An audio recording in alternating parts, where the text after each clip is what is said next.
In Clip Studio or Flip-a-Clip, Rough Animator, most other program files cannot be directly brought into Adobe Animate. So when we had a scene that was done in Clip Studio, we had to export the images as separate PNGs. Unfortunately, in Adobe Animate, you can't color and fill PNGs. So to make them editable as vector objects, we found a way. We could open those PNGs in Adobe Illustrator, save with an AI extension from Adobe Illustrator, and then import those AI files into Adobe Animate, and then they were editable. So you can do this with any PNG or any JPEG. You can vectorize any image if you can bring it into Adobe Illustrator and then save it as an AI file and then bring it into Adobe Animate. And here's a little video that walks you through it.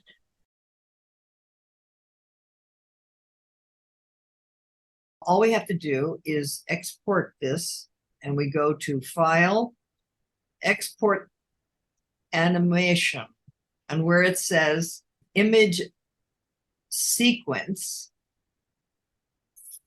we want the PNGs. 720 by 540 is kind of small, but once we vectorize it, it doesn't matter because we're going to blow it up.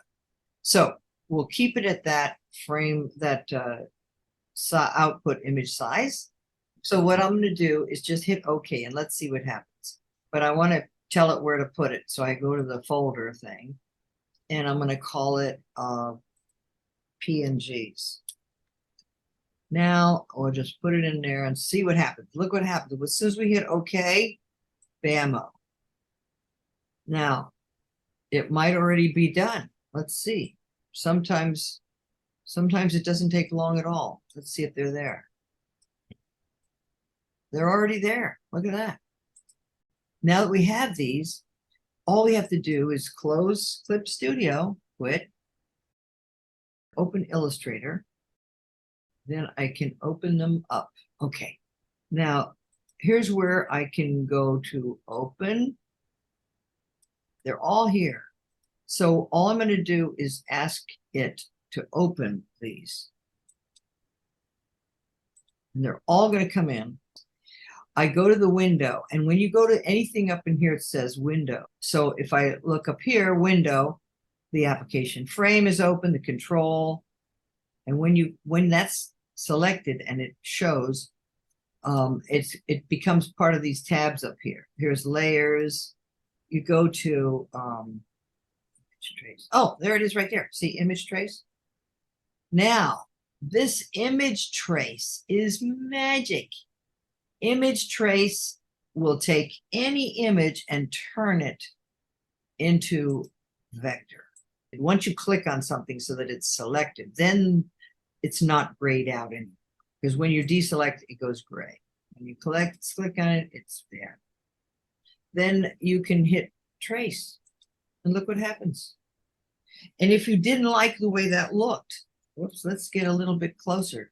Let's undo it. That's what it looked like before. Now that's what it looks like now. And what happens is I found that this threshold of 128 is what I liked. And all these particular parameters I saved because I enjoyed what they looked like when they were done.